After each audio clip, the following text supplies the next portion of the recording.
Queridos, como nós temos abordado desde o início, o nosso foco nessa comunicação da fé é precisamente pensar de que maneira o conteúdo bíblico pode e deve se tornar mais claramente compreendido e comunicado para as outras pessoas. Como cristãos evangélicos em especial, nós estamos muito familiarizados com alguns termos, como o termo evangelho, ao ponto de perdermos de vista facilmente o seu significado e até mesmo o seu lugar central na vida cristã, na fé cristã e no próprio ministério eclesiástico. E pior ainda, nós podemos até mesmo usar o termo evangelho sem entender precisamente o que ele significa. É até possível que pessoas façam referência à crença no Evangelho e à mensagem ao Evangelho, o termo, sem nem mesmo ter entendido bem e nem ter crido no Evangelho que somos chamados a anunciar. É possível também que nós procuremos desenvolver a vida cristã, não apenas a proclamação da mensagem cristã, sem estar experimentando a crença e o próprio poder do Evangelho. O apóstolo Paulo, quando escreve a sua carta aos Romanos, de início ele diz que ele prega o Evangelho, que é o poder de Deus para a salvação de todo aquele que crê, primeiro do judeu e também do grego. Pois, como está escrito, o justo viverá pela fé. Termos clássicos da reflexão paulina e depois da reforma protestante, baseado em Romanos 1, 16 e 17. A mensagem cristã que nós proclamamos é uma mensagem que tem vários aspectos. Nós temos já trabalhado isso especialmente ao longo de toda esta pandemia, nas transmissões que temos feito sobre o conteúdo da mensagem cristã, os vários aspectos deste conteúdo, o binômio lei e evangelho, e hoje eu gostaria de resgatar um pouco mais a mensagem do Evangelho, entender o seu significado, o seu lugar e como manter o foco na mensagem do Evangelho, na mensagem da redenção que Deus realizou em Cristo em favor de pecadores e como esta mensagem deve ser mantida no centro daquilo que anunciamos, bem como no centro da nossa própria vida, norteando, orientando vida e ministério. Eu leio para nossa instrução inicial a carta do apóstolo Paulo aos Gálatas, no capítulo número 4, versículos de 1 a 7. Carta do apóstolo Paulo aos Gálatas, capítulo de número 4, versículos de 1 a 7. Precisamente esse texto aqui de abertura, porque o que Paulo estava tratando de forma central, quando escreve a carta aos Gálatas, era precisamente a centralidade do Evangelho, algo que os Gálatas tinham perdido de vista. Olha como ele aborda isso aqui. Digo, pois, que durante o tempo em que o herdeiro é menor, em nada difere do escravo, posto que é ele senhor de tudo, mas está sob tutores e curadores até ao tempo predeterminado pelo Pai. Assim também nós, quando éramos menores, estávamos servilmente sujeitos aos rudimentos do mundo. Vindo, porém, a plenitude do tempo, Deus enviou seu Filho, nascido de mulher, nascido sob a lei, para resgatar os que estavam sob a lei, a fim de que recebêssemos a adoção de filhos. E porque vós sois filhos, enviou Deus ao nosso coração o Espírito de seu Filho, que clama, Abba, Pai. De sorte que já não és escravo, porém filho, e sendo filho também herdeiro de Deus. Estes versículos nos apresentam uma mensagem importante e que eu peço que nós mantenhamos em vista ao longo de toda esta aula de hoje, que é entender que a mensagem do Evangelho, da filiação com Deus, que foi efetivada pela execução da obra de Cristo Jesus, enviada aqui na terra, no tempo apropriado, planejado por Deus e executado na história, na vida de nosso Senhor Jesus Cristo, esta mensagem, ela está presente em toda a Escritura, que é precisamente o Evangelho, como que em Cristo nós somos resgatados e redimidos. Porém, Paulo deixa claro que houve um período de infância da mensagem, um período em que os filhos eram tratados de forma semelhante aos escravos, porque ainda não tinham maturidade. Você não conseguia perceber tanto a diferença, dada a importância dos tutores educando. Aqui Paulo faz referência ao modelo de educação presente no mundo grego, o mundo antigo, ele que é criado sob o Império Romano, como cidadão romano, e conhecendo a influência da educação clássica grega, em que muitos dos filhos eram entregues a tutores, a pessoas qualificadas. Nós temos clássicos filósofos, né? Sócrates, Aristóteles, Platão, Sócrates como tendo sido o próprio tutor de Alexandre o Grande, em que estes tutores eram quem passavam este conhecimento propriamente para os tutelados, para as crianças, e então eles poderiam desenvolver-se e crescer no conhecimento, até que atingindo a maturidade, você vê, Alexandre, quando atingiu a maturidade, vai ser o grande imperador, não é?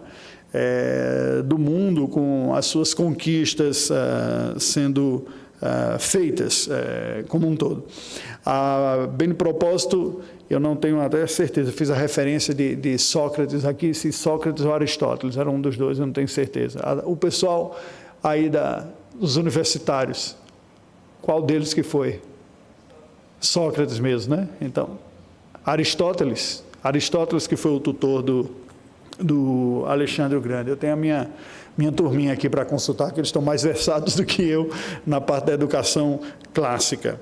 Então, tendo sido este tutor, eles educavam os filhos, né, nessa educação, e depois que eles adquiriam este conhecimento, eles eram emancipados. Bem, qual é a ideia que eu gostaria de resgatar aqui? A ideia de que a mensagem do Evangelho se viu como tutor. Paulo vai dizer isso quando diz que a lei serviu de aio para nos conduzir a Cristo, que é esse tutor, é esse pedagogo, até o ponto que vem Cristo e nós experimentamos a plenitude daquilo que Deus tem preparado para nós. Levando isso, ou tendo dito isso em consideração, nós vamos considerar algumas coisas. Como é que nós podemos e devemos, né? Devemos e podemos manter o foco no Evangelho do nosso Senhor Jesus Cristo, na nossa mensagem cristã.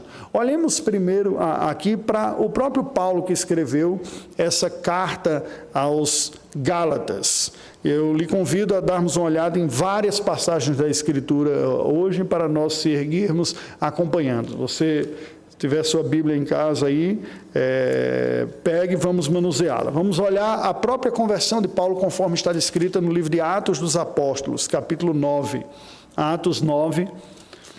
A descrição da conversão de Paulo nos mostra assim, nos versículos de 1 a 6. Saulo, que era então o seu nome hebraico, né? Saul, de onde vem Saul, Saulo, respirando ainda ameaças e morte contra os discípulos do Senhor, dirigiu-se ao sumo sacerdote e lhe pediu cartas para as sinagogas de Damasco, a fim de, caso achasse alguns que eram do caminho, assim homens como mulheres, os levasse presos para Jerusalém.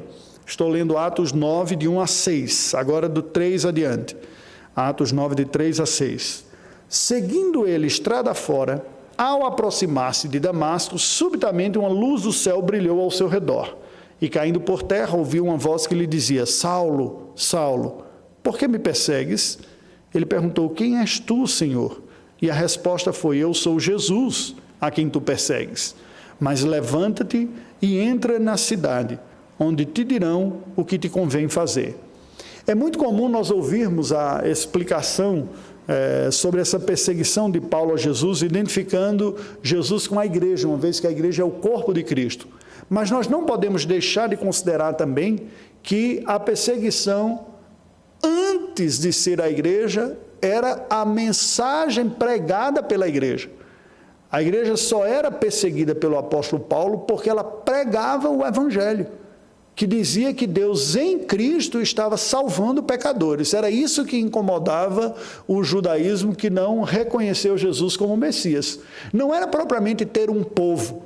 A crença, o segmento, mais um segmento dentro do judaísmo, seria de alguma maneira tolerado. Já haviam vários: fariseus, saduceus, essênios, zelotes, sicários.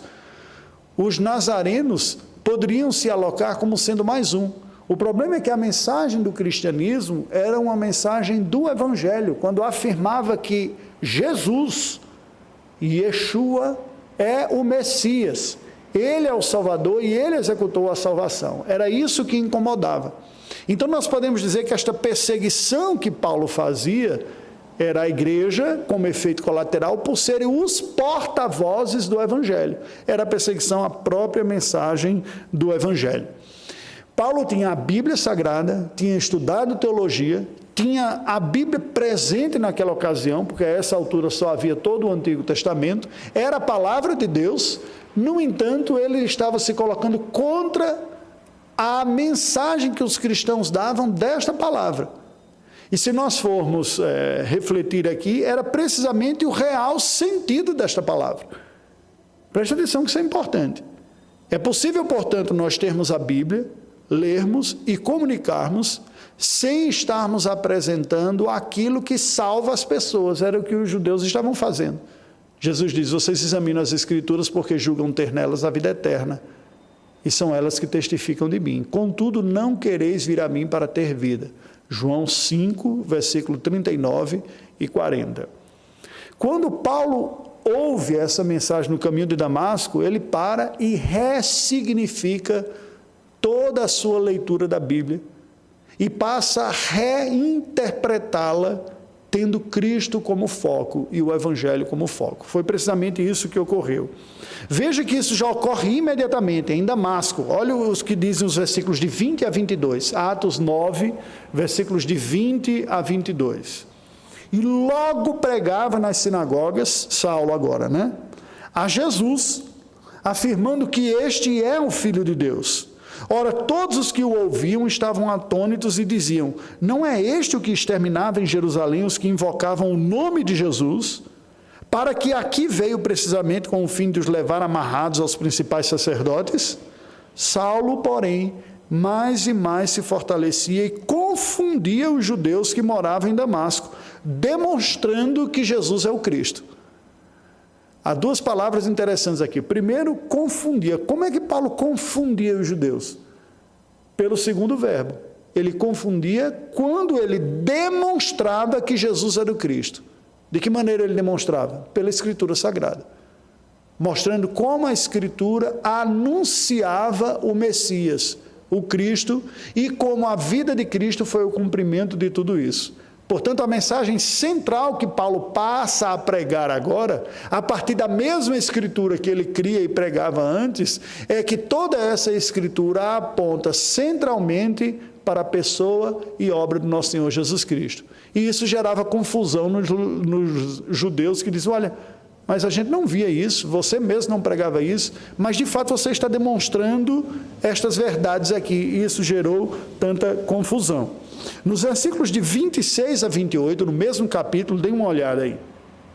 O que vai ocorrer quando Paulo, saindo de Damasco, já fugido, porque isso gerou uma tensão muito grande lá em Damasco, vai a Jerusalém, a capital. O texto sagrado nos diz assim: tendo chegado a Jerusalém, procurou juntar-se com os discípulos.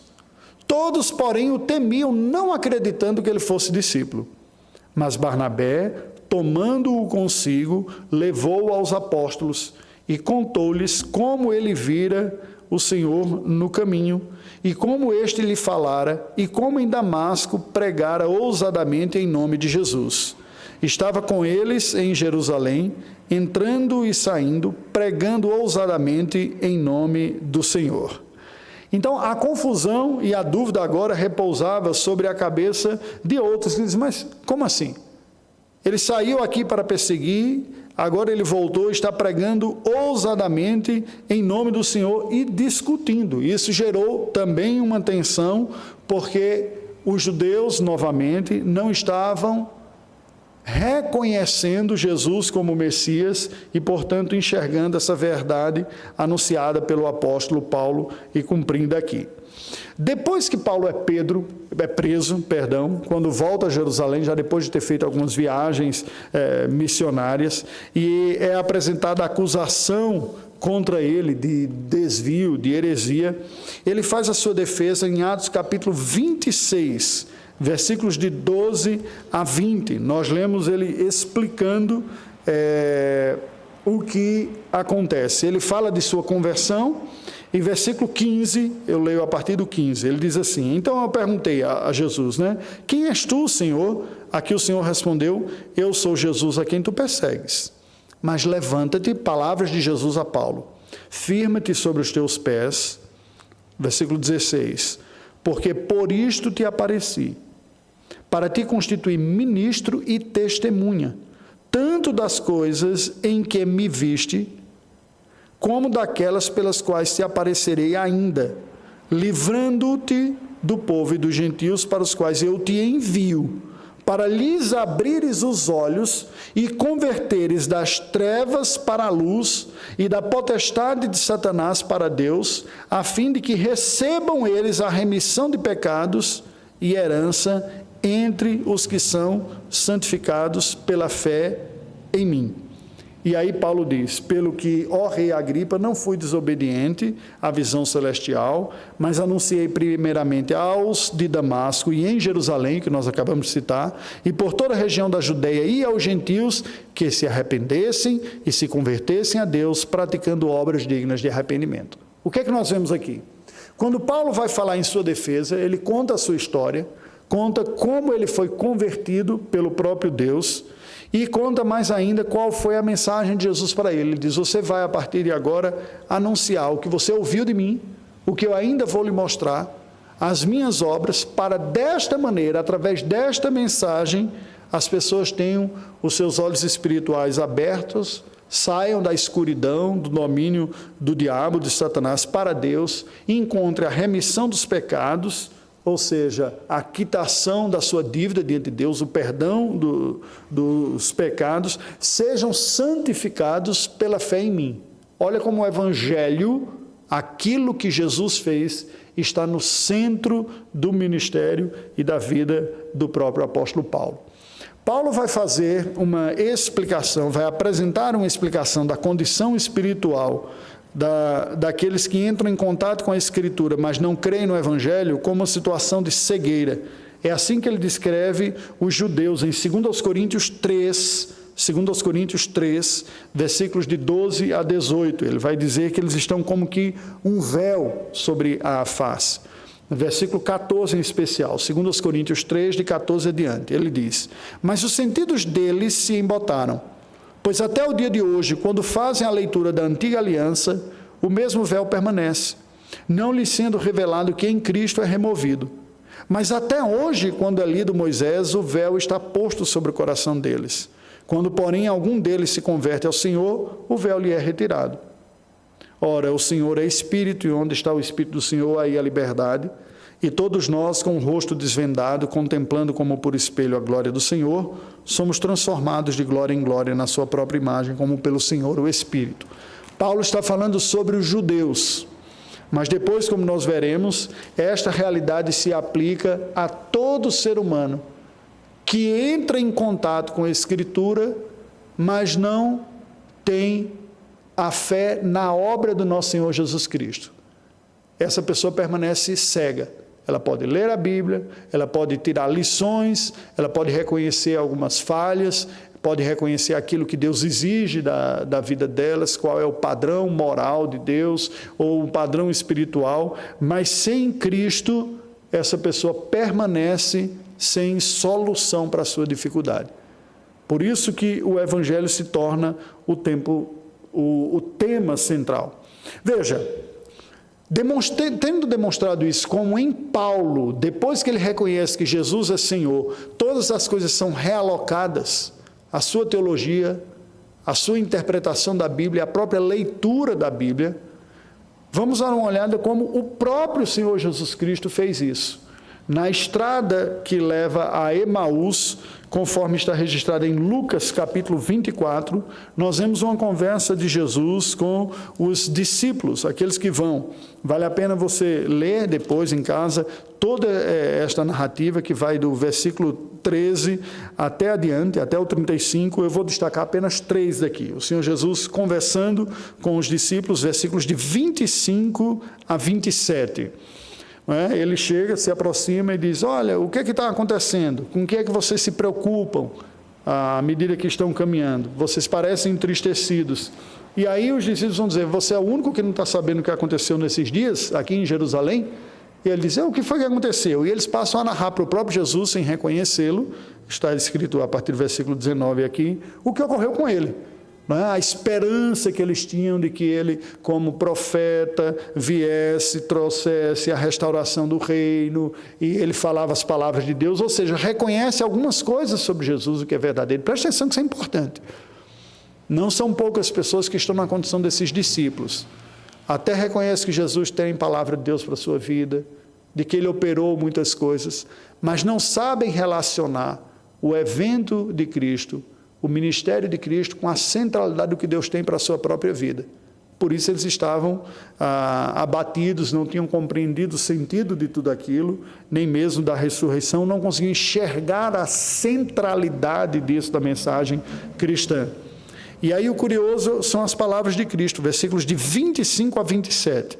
Então lhes disse Jesus: ó nécios e tardos de coração para crer tudo que os profetas disseram. Eles estavam entristecidos e o Senhor Jesus, ao invés de os consolar, passa uma bronca neles. Por quê? Porque precisamente quando nós não mantemos o Evangelho no centro da nossa vida e do nosso coração, nós não desenvolvemos as virtudes espirituais necessárias para viver para a glória de Deus.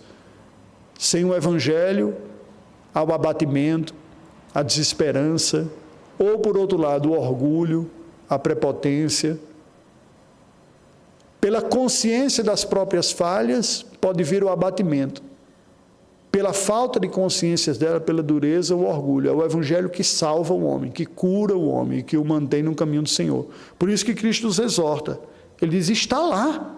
Versículos 26 e 27. Porventura não convinha que o Cristo padecesse e entrasse na sua glória? E começando por Moisés, discorrendo por todos os profetas, expunha-lhes o que a seu respeito constava em todas as Escrituras. Quais eram todas as Escrituras mencionadas aqui nesse texto que Jesus tinha? Era o Antigo Testamento que nós temos. O Senhor Jesus está conversando com seus discípulos e dizendo, vocês não estão percebendo?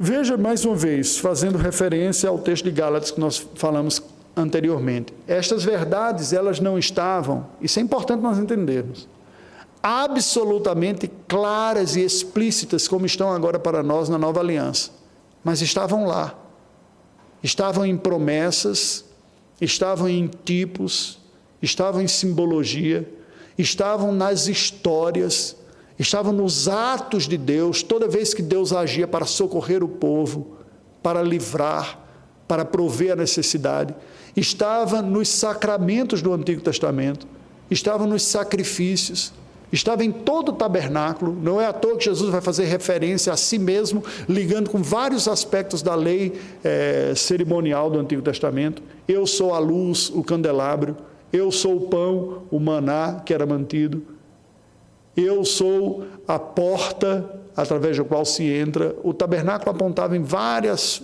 aspectos para aquilo que em Cristo vai se cumprir. E Jesus vai demonstrando cada uma destas coisas. São várias formas de apresentar a graça de Deus vindo e alcançando o pecador e redimindo através da obra de Jesus Cristo.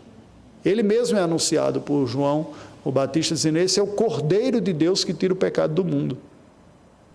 João Batista identifica em Jesus a verdadeira remissão dos pecados que era apresentada. E aí o Senhor Jesus discorre para os discípulos no caminho. O que é que nós percebemos aqui? Preste atenção que isso é muito importante. Com a revelação do Novo Testamento, nós recebemos a plenitude, a totalidade daquilo que Deus nos entregou como revelação. Só que a revelação bíblica ela é orgânica e progressiva. Preste atenção, isso é importante. A revelação bíblica não é como um manual de teologia sistemática, em que cada capítulo é um tema diferente. E aí veio, no Novo Testamento, o tema Jesus Cristo e sua obra. Não. A revelação bíblica é orgânica, circuncêntrica e em expansão. O que significa dizer que toda a mensagem bíblica, ela está presente desde o início até o final, porém ela vai se expandindo, trazendo mais elementos e maior clareza. E há uma diferença significativa da antiga para a nova aliança. Quando nós chegamos na nova aliança, Havia toda uma mensagem em potencial que estava debaixo do véu, que Paulo está exclamando aqui. E em Cristo Jesus o véu é removido, e como que está dizendo? Tcharam! Agora você entende o significado pleno do que é o Evangelho. Aí, com a leitura do Evangelho, nós voltamos para o Antigo Testamento dizendo, então é isso. Então é isso. Está mais claro agora o que o profeta falou, o que a lei dizia, o que os livros históricos estavam contando. Há uma expressão teológica usada pelos hermeneutas e estudiosos da Reforma Protestante. Nós fazemos referência normalmente ao sola Escritura, que é a autoridade da Bíblia, somente a Bíblia, mas há uma outra expressão que eles usaram que foi tota Escritura, ou seja, toda a Escritura. E o princípio da tota Escritura é que nós não podemos ser seletivos e nem mesmo, preste atenção, compartimentalizarmos a mensagem cristã como se ela fosse partes distintas, quando na verdade ela é uma progressão de uma mesma mensagem. À luz do tota Escritura, nós lemos toda a Bíblia. A bênção da nova aliança é que nós temos a revelação completa. Ou seja, eu não apenas entendo o Novo Testamento por saber, ou entendo melhor o Novo Testamento por conhecer o Antigo Testamento, mas o contrário também, e vice-versa. Eu entendo melhor e plenamente o Antigo Testamento porque eu tenho o Novo Testamento, para me mostrar o porquê aquelas coisas foram escritas. É um conhecimento acumulativo em diálogo o tempo todo, do início para o fim e do fim para o início também. Ela foi nos dada cronologicamente, mas ela não é uma revelação estanque, ela é interdependente e um comunica com o outro.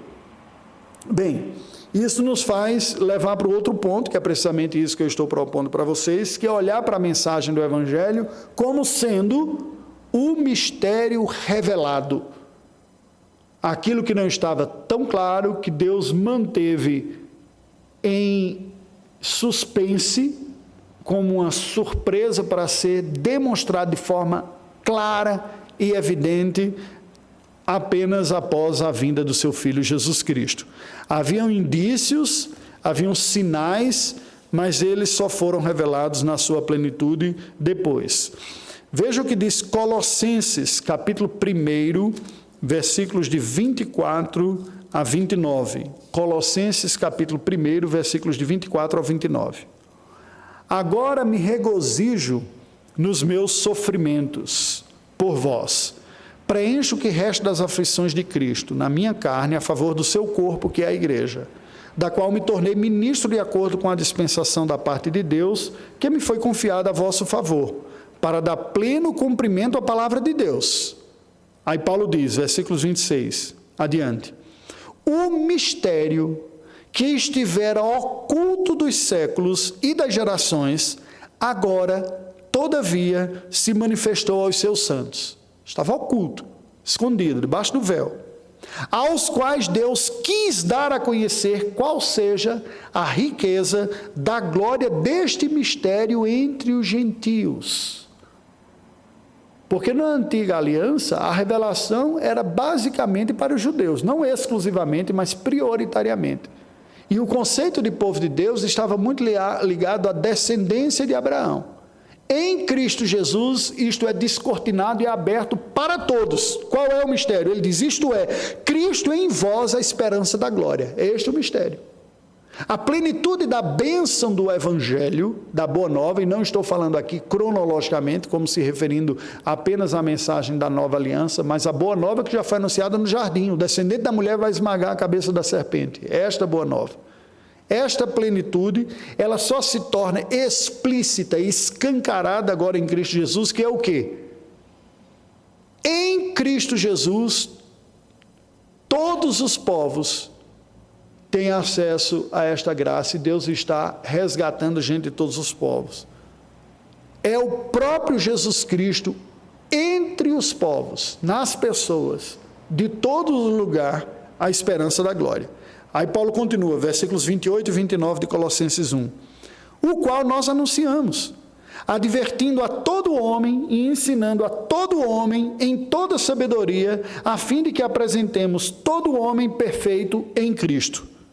Para isso é que eu também me afadigo, esforçando-me o mais possível, segundo a eficácia que opera eficientemente em mim.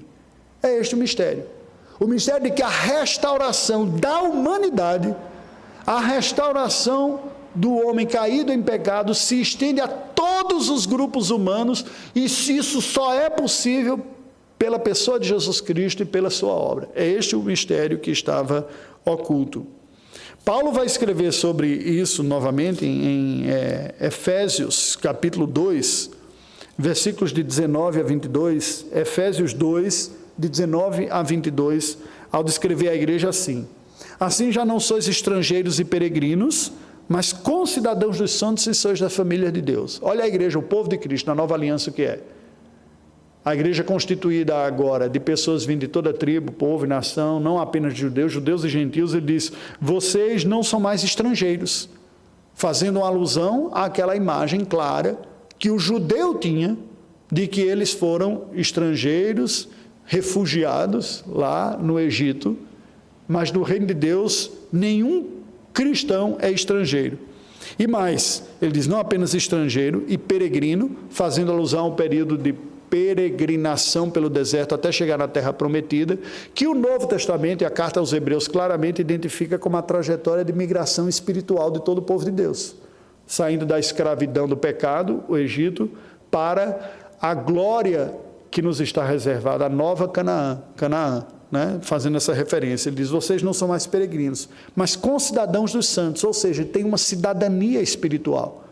Vocês fazem parte do reino de Deus, vocês são da família de Deus. Aí Paulo fala mais, versículos de 20 a 22, ele diz assim: edificados sobre o fundamento dos apóstolos e profetas, sendo ele mesmo Cristo Jesus a pedra angular. Preste atenção, coisa bonita.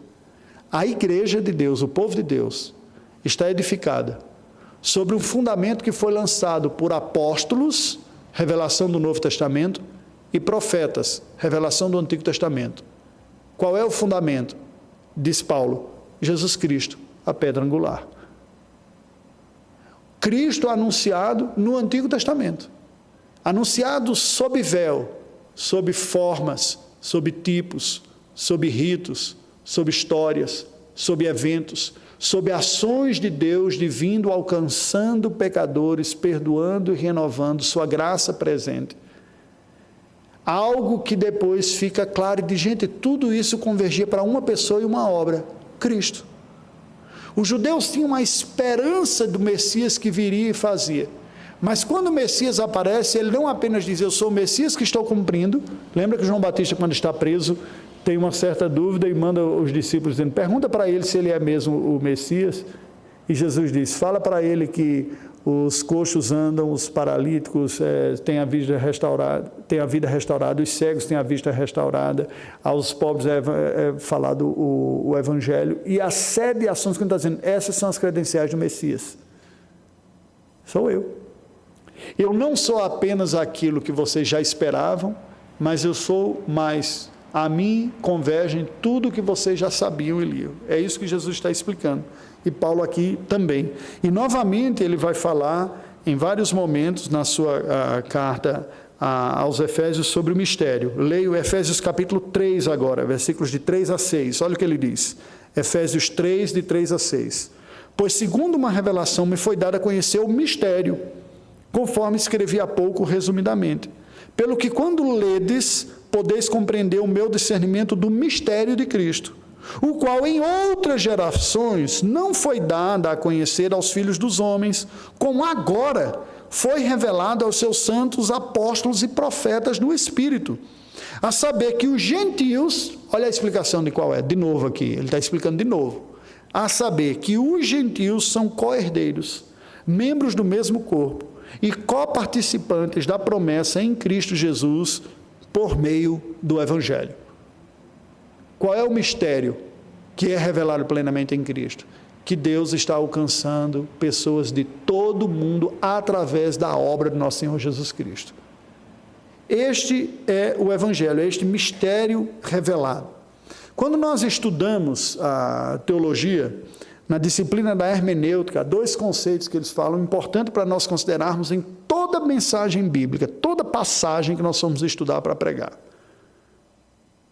É nós olharmos a passagem e lembrarmos de 2 conceitos que em hermenêutica eles ensinam, analogia da fé e analogia da escritura, que basicamente significa o seguinte: como esta mensagem ensina algo e como isso que é ensinado aqui também é ensinado em outras partes da escritura.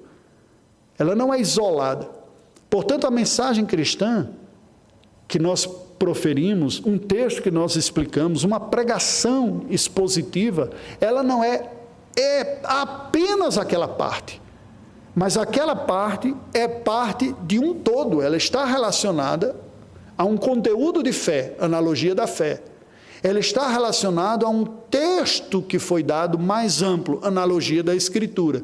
E é preciso que nós atentemos. E é impossível fazer de maneira fiel e competente isso, se nós não levarmos em consideração o Evangelho, a obra que Jesus Cristo executou.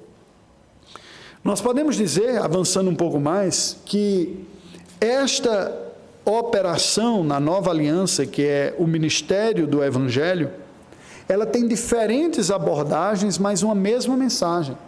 Paulo explica isso quando escreve aos Gálatas, no capítulo 1, Gálatas, capítulo 1, sobre a sua própria vida, e depois quando ele faz uma correlação com o ministério dele e de Pedro. Olha o que ele nos diz em Gálatas 1, versículos 11, 12, 15, 16 e 23. 11 e 12, Gálatas 1, versículos 11 e 12.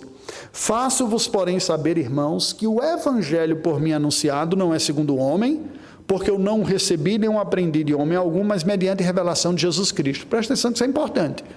Paulo não era um ignorante, ele era um rabino, um estudioso da lei judaica, da palavra de Deus e de teologia. Mas ele não compreendia isso, até que Jesus lhe aparece e diz: você está me perseguindo, quem és tu? Eu sou Jesus, a quem você está perseguindo. E agora o mesmo livro, os mesmos textos que ele tem, ele olha e diz: Jesus estava aqui o tempo todo e eu não estava vendo. A obra dele estava aqui o tempo todo. E foi ele quem me revelou. Foi ele quem me mostrou. É uma ação graciosa do Senhor que nós também experimentamos pelo Espírito. Aí ele vai dizer, versículos 15 e 16, agora sobre o seu ministério. Quando, porém, ao que me separou antes de eu nascer e me chamou pela sua graça, aprouve revelar o seu Filho em mim, para que eu o pregasse entre os gentios, sem detença não consultei carne e sangue.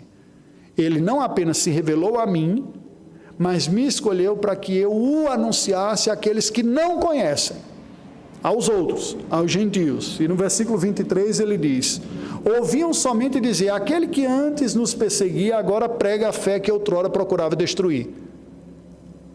Veja o próprio Paulo explicando o que ocorria com ele. Lembra? Jesus aparece para ele e diz: por que você me persegue? Ele diz: quem és tu a quem persegue? Olha como ele interpreta como ele perseguia Jesus. As pessoas dizendo sobre Paulo, aquele que antes nos perseguia, ele perseguia a igreja, agora prega a fé que outrora procurava destruir. O que eu falei logo no início da aula aqui. Ele estava perseguindo o quê? O Evangelho. Com a Bíblia aberta, combatendo o Evangelho. Porque ele tinha uma interpretação do texto bíblico que não era focada no Evangelho, na graça de Deus. E agora ele está anunciando aquilo que antes perseguia, que era o Evangelho e que é o próprio Jesus, porque o Evangelho é Jesus. É a pessoa de Jesus, é a obra de Jesus Cristo. E aí Paulo descreve como que esta mensagem de Jesus, ela serve para todos os grupos humanos. Para quem já conhece a palavra de Deus, a lei, e para quem ainda não conhece. No capítulo 2, versículo 2, olha só. Ele diz: subi em obediência a uma revelação e lhes expus o evangelho que prego entre os gentios, mas em particular aos que pareciam de maior influência, para de algum modo não correr ou ter corrido em vão. Ele explicou e pregou o evangelho aos judeus, a líderes judaicos que tinham a Bíblia, mas não conseguiam enxergar a centralidade do evangelho na Bíblia e como aquilo é cumprido em Cristo Jesus. E nos versículos 6 a 9, Gálatas 2, de 6 a 9, nós lemos: E quanto àqueles que pareciam ser de maior influência, quais tenham sido outrora não me interessa, Deus não aceita a aparência dos homens, esses digo que me pareciam ser alguma coisa, nada acrescentaram. Antes, pelo contrário, viram que o evangelho da incircuncisão me fora confiado, como a Pedro o da circuncisão. Pois aquele que operou eficazmente em Pedro para o apostolado, ou seja, o envio da circuncisão, ou seja, para trabalhar com os filhos da aliança, com os judeus, também operou eficazmente em mim para com os gentios, para quem é ignorante de Bíblia, não conhece de Bíblia, quem não é judeu, que está fora da aliança. E quando chegaram a graça de Deus, enxergaram a graça de Deus que me foi dada, Tiago, Cefas e João, que eram reputadas colunas, me estenderam a mim e Barnabé a destra da comunhão, a fim de que nós fôssemos para os gentios e eles para a circuncisão.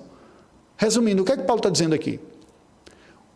A obra de Jesus Cristo, sua pessoa e sua obra, é a mensagem cristã central, que serve tanto para quem já crê na Bíblia, para quem segue a Bíblia, para quem é filho da aliança, naquele caso, na primeira geração, os judeus, quanto para aqueles que são ignorantes de Bíblia, não conhecem, não têm fé em Jesus. Tanto um quanto o outro precisa manter no foco o centro da obra de Jesus Cristo. Trazendo para a nossa realidade a mensagem cristã, seja ela qual for, em aula, em sermão, em conversa, será ou deverá ser, para ser fiel, uma mensagem essencialmente focada, não exclusivamente, mas essencialmente focada na obra de Jesus Cristo. Qual é a relação que a gente pode fazer, então, para concluir essa última parte da aula? Qual é a relação que a gente deve fazer do Evangelho com toda a mensagem bíblica? Entender que nem tudo é Evangelho, mas também o Evangelho sozinho não é toda a mensagem da Bíblia. Porém, eu tenho que manter o foco no Evangelho. E aí o Tim Keller, na sua obra Igreja Centrada, ele diz, quando nós vamos apresentar o Evangelho, nós temos passos, temos algumas etapas, que ele chama de capítulos. O primeiro deles é preciso anunciar que Deus é a fonte, Ele é o Criador, Ele existe. Esse é o ponto universal, o ponto de contato com qualquer pessoa. Nós vamos falar da origem, quem nos criou, quem nos sustenta, quem nos provê todas as coisas. Isso não é propriamente o Evangelho, mas é um ponto necessário para podermos apresentar o Evangelho. O ser humano não está sozinho nesse mundo. O ser humano faz parte da criação maravilhosa de Deus. Nós somos criados à sua imagem e semelhança. Portanto, é apresentar Deus como a fonte. O segundo ponto, ou o segundo capítulo, nós precisamos demonstrar e explicar para as pessoas o estrago que o pecado fez, a queda. Nos separou de Deus, trouxe a morte, a alienação, culpa. E não é difícil nós apresentarmos isso, até mesmo a partir dos argumentos, as pessoas perceberem as falhas na sua própria vida, as incoerências, os dissabores, os desentendimentos. Só que explicar a razão destas coisas. Por que a vida não é perfeita? Porque ela é cheia de dor, de dificuldades, por causa do pecado. O Evangelho não faz sentido se nós não entendermos Deus na sua soberania como Criador, que estipulou a lei de todas as coisas. Presta atenção que isso é importante. Porque todas as religiões se baseiam nesses dois pontos, basicamente. A lógica natural da vida, apontando para uma origem, pode ser de um Deus pessoal, islamismo, judaísmo, hinduísmo, que tem deuses pessoais, ou impessoal, como o caso do budismo, e que fala do universo que gerou todas as coisas, mas é esta conexão com a ordem natural, a vida, causas e consequências. Aí vem o segundo ponto, o pecado, o mal, a dor, a disfunção, as dificuldades. A explicação bíblica para isso é o pecado. As coisas não funcionam direito porque houve rebelião. Rebelião dos nossos primeiros pais, houve consequência na nossa vida, e todos nós experimentamos, ninguém está livre disso. Cristãos também experimentam as consequências do pecado. Dos outros em si, mas de si mesmo em si. E dos inimigos espirituais. É nesta hora que entra propriamente o anúncio do Evangelho. Uma vez que Deus, que tudo dirige, controla, criou, estabeleceu as leis naturais de causa e efeito, causa e consequência, a lei da semeadura, e governa este mundo, Uma vez que o pecado veio e nos alienou, nos separou de Deus, nós estaríamos perdidos se Deus não tivesse intervido na nossa história e mandado um Redentor, Jesus Cristo, para pagar pela nossa culpa, quitar a nossa dívida e nos resgatar. Aqui é o anúncio do Evangelho. E o quarto ponto, que não é o Evangelho propriamente dito, mas é a etapa final da mensagem cristã, é que esta mensagem do Evangelho, ela demanda, ela exige uma resposta, para que você receba os benefícios do que Cristo fez, que são arrependimento e fé. Mas preste atenção aqui, arrependimento e fé não são necessários apenas para a salvação da condenação dos pecados, para sair do inferno. Arrependimento e fé são a chamada cristã diária para a vida de todos os pecadores que queiram experimentar o Evangelho na sua vida. Porque sempre que nós pecamos, nós perdemos de vista o senhorio de Cristo na nossa vida e nós incorremos em rebelião. E sempre que isso ocorrer, nós precisamos de novo da solução que só Deus pode prover, em Cristo. E por isso, precisamos trilhar o mesmo caminho da nossa conversão inicial, que é arrependimento e fé em Jesus Cristo. Percebe? 4 etapas, 4 passos. Anunciar Deus, organizador, criador, estipulador das leis que governam o universo. Nós não estamos entregues ao acaso, com leis impessoais, preso num círculo, ou no ciclo kármico de causa e consequência aqui. Nós temos que anunciar as razões pelas quais as coisas são imperfeitas, que é o pecado e suas consequências, embora estas coisas não sejam evangelho, mas faz parte da mensagem cristã e é o que dão sentido para o evangelho. E aí apresentamos a solução de Deus em Cristo. Eis que vos trago uma boa nova de grande alegria, que hoje vos nasceu em Belém Jesus, o Salvador. Este é o evangelho, a boa notícia. Ok, como eu experimento isso? Quando Pedro termina de pregar o sermão, a multidão diz: o que nós faremos, pois, irmãos? E ele diz: arrependei-vos e crede no Evangelho. Sejam batizados e recebam a graça de Deus na sua vida. Paulo vai descrever essa situação quando fala aos romanos, e aí eu vou chegando à nossa parte final para concluir com algumas últimas leituras. Romanos 10, versículos de 1 a 4. Irmãos, a boa vontade do meu coração e a minha súplica a Deus a favor deles é para que sejam salvos, porque eu lhes dou testemunho de que eles têm zelo para com Deus, porém sem entendimento. Porquanto, desconhecendo a justiça de Deus e procurando estabelecer a sua própria, não se sujeitaram a que vem de Deus, porque o fim da lei é Cristo. Não é fim no sentido de que ele não funciona mais. É o problema da língua portuguesa, que a gente tem a palavra fim com 2 sentidos, né? Fim como acabou, terminou, não funciona mais, não tem mais validade, mas é fim como finalidade, propósito, a razão de ser, o motivo. O fim da lei é Cristo para a justiça de todo aquele que crê. A lei nos conduz a Cristo, nos chama. E aí nos versículos 9 e 10, Paulo diz: se com a tua boca confessares Jesus como Senhor e em teu coração creres que Deus o ressuscitou dentre os mortos, serás salvo. Porque com o coração se crê para a justiça e com a boca se confessa a respeito da salvação. Agora sim, concluindo a nossa aula, eu gostaria de terminar com mais uma leitura bíblica, voltando para aquilo que falamos no início. O Evangelho como sendo o glorioso conteúdo revelado quando o véu é removido. 2 Coríntios 4, versículos de 1 a 6. 2 Coríntios 4, versículos de 1 a 6, nos descrevem que o Evangelho é a única realidade que tem o poder de nos definir, de unificar toda a mensagem cristã, que é eficaz para tudo em nossa vida.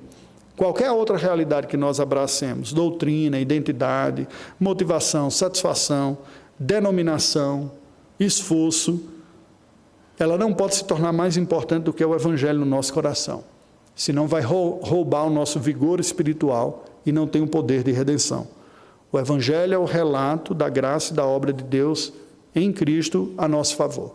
Os 2 desvios comuns disso são negar a lei, o antinomismo, ou ser moralista, achar que você constrói uma nova vida pela capacidade de obediência. O Evangelho é a única coisa que nos liberta de uma rebelião e, ao mesmo tempo, que nos liberta de uma escravidão.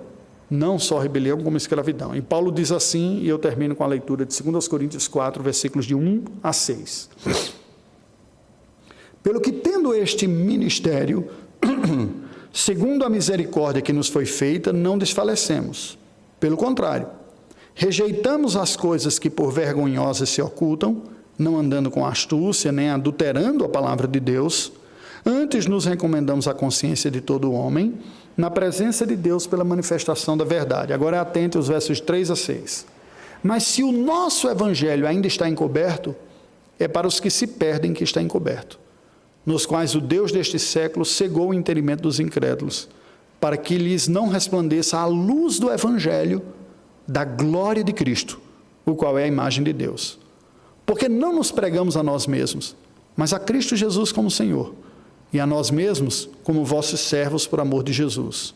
Porque Deus que disse, das trevas resplandecerá a luz, Ele mesmo resplandeceu em nosso coração, para a iluminação do conhecimento da glória de Deus na face de Cristo. Vamos orar ao Senhor.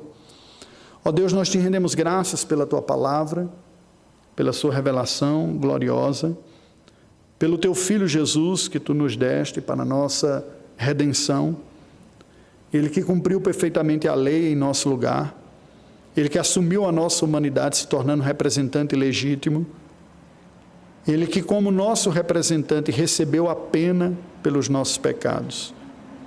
Ajuda-nos, Senhor Deus, a sempre que lermos a Tua palavra, sempre que estudarmos ou formos comunicar, procuremos relacioná-la com a obra do Teu Filho Jesus. Mostra-nos pelo Teu Espírito para nós como os textos da Escritura nos apresentam a nossa necessidade do Teu Filho e como cada texto das Escrituras nos mostram de que maneira aquilo que o Teu Filho fez por nós se torna a solução e a provisão do Senhor para a nossa própria vida. Ajuda-nos a fazer o uso correto da Escritura, sendo fiel na sua interpretação e no seu uso como pedagogo, como aio para nos conduzir a Cristo. Livra-nos de estudar a Escritura simplesmente por acreditarmos que ela dá testemunho da vida eterna, mas sem nos encontrarmos com o Teu Filho. Aquilo que Jesus nos alertou claramente contra, falando aos judeus dos seus compatriotas e contemporâneos. Ajuda-nos a nós que temos a Tua palavra, a mediante a iluminação do Teu Espírito termos o véu da cegueira, da rebelião, do moralismo ou da negação da lei, lermos o texto sem a devida rendição ao Teu Filho Jesus. Ajuda-nos a Te conhecer mais, melhor e caminhar contigo. Oramos em nome de Jesus. Amém. Deus nos abençoe. Pela graça do Senhor, espero contar com você também na próxima semana, quando nós vamos dar continuidade nos outros domingos, refletindo sobre outros aspectos do Evangelho. Nós vamos continuar sobre esse tema do Evangelho. Deus nos abençoe.